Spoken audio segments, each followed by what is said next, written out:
First of all, thank you for being here today. Congratulations on your appointment. Thank you. Thank you for your service and your continued service. And so my question really is going to start in the form of a statement and then get your impressions on it. I'd begin by just saying something I think you'll agree with, and that is that our foreign policy shouldn't just reflect our interests, it should also reflect our values. I imagine that you agree with that. And, Indeed. And in fact, it is one of the things that makes America exceptional, despite Vladimir Putin's assertion to the contrary. So I wanted to walk you through one of the values that I think are critically important to Americans, and that's religious liberties, because I think this region of the world that you'll be tasked overseeing our foreign policy on is a part of the world where religious liberties are under incredible duress, and with few exceptions. We start, of course, with Afghanistan. There's real worry there among some of their political class about the growth of Christianity. For example, the president of their parliament, Abdul Raif Ibrahim, he condemned proselytizing, and he asked the Committee for National Safety to follow the issue carefully. In fact, one of the parliamentarians there has made a suggestion about a new law to outlaw Christianity and to punish it. So there's concerns about Afghanistan. In Pakistan, we've all heard the terrible stories that emerged from there. A 16-year-old from Lahore was abducted, gang raped, and forcibly converted to Islam, and then forced to marry a Muslim. Her family reported it to the media and to authorities, but she, as a result, was insulted and harassed. There's, of course, the infamous story of Asia Bibi, who drank water from the same cup as a Muslim woman. The woman then claimed that the water was unclean and that the only way to clean it was for her to convert to Islam. She refused, and of course has been accused of blasphemy.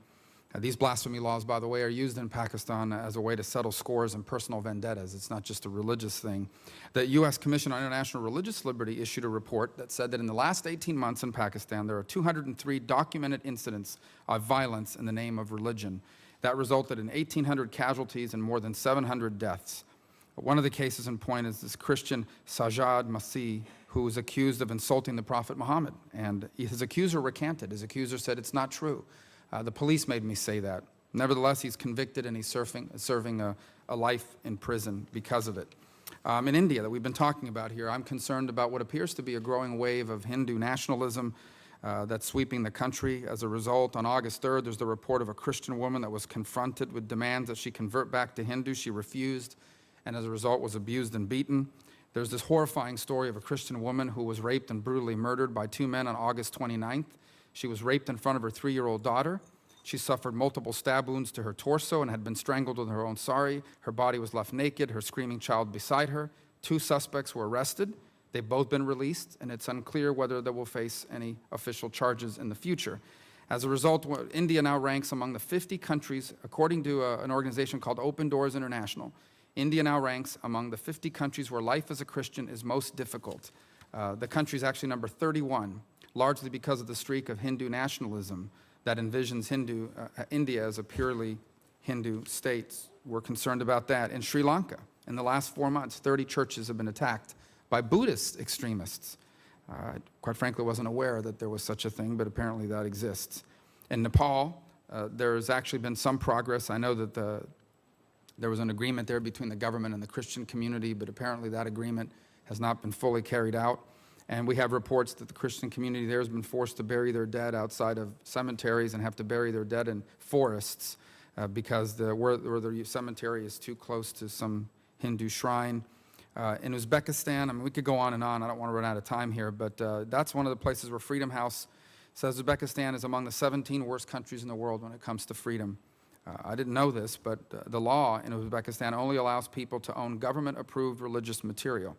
So, for example, a Protestant minister there was sentenced to 1.5 years of what they call corrective labor, which doesn't sound very pleasant, for illegally storing religious liberty. In Uzbekistan, the government regulates how many copies of a Bible you can have, and they regulate which translations of the Bible you're allowed to have. So I guess my question is, when it comes to this part of the world, how do we ensure that our policies reflect our interests, and our interests in the area are important, but also our values? In particular, our aid programs and so forth should be conditioned upon progress on all these counts. And I'm concerned that this discussion is not happening. And so I wanted to get your perceptions about, number one, how can we be a more forceful voice on behalf of religious liberty, and in particularly condemning even our allies in those countries where a lot of this stuff is happening at the street level, where individuals, because of their own prejudices or views, are carrying out these attacks.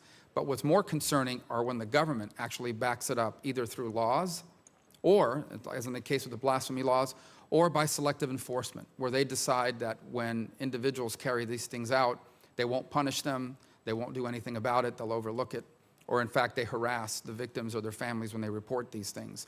So I think my question is, how do we ensure that all of our programs, from how we talk about it in terms of condemning these acts, to how our foreign policy with regards to these nations and our aid programs are conditioned upon real progress when it comes to the issue of religious liberty. I could say the same about human trafficking, by the way, and so forth, but this is one that I think is a growing problem in many parts of the world, but in particular in Central Asia and the other countries that you'll be tasked with overseeing.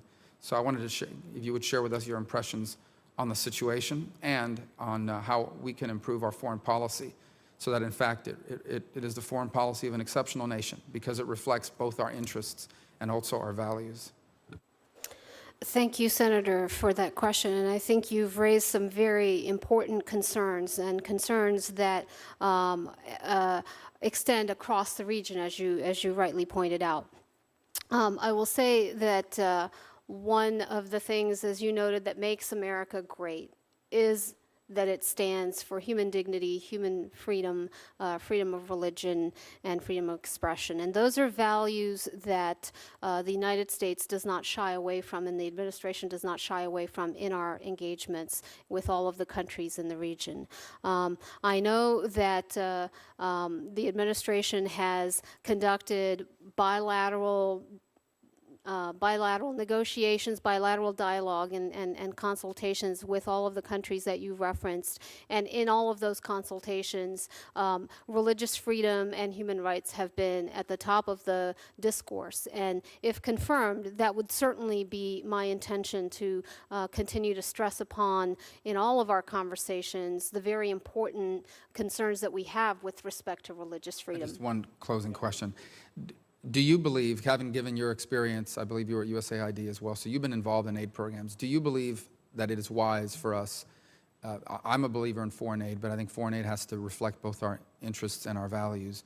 Do you believe it is wise for us to ensure that any foreign aid and other programs reflect that in the sense that they be conditioned upon progress on these issues? Shouldn't our foreign aid is not charity. Should not our foreign aid reflect our values as well as our interests, in that we provide aid to countries, but they have to be making measurable progress towards things that reflect both our interests and our values. Otherwise, they can look somewhere else for the money.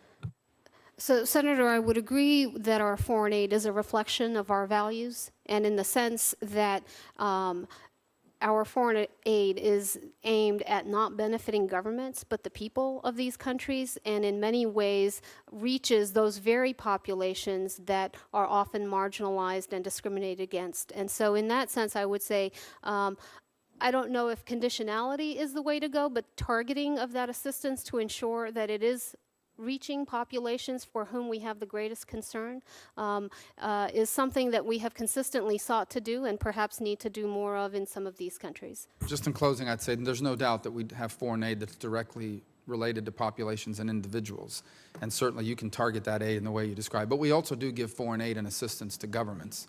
And I would just argue and would like to have a further conversation with you about the notion that when we do give foreign aid to governments, one of the things that we should be looking at is whether these governments are conducting themselves in a way that reflect not just our interests, but also our values. Otherwise, perhaps it's not a wise investment on the government side of aid. Thank you.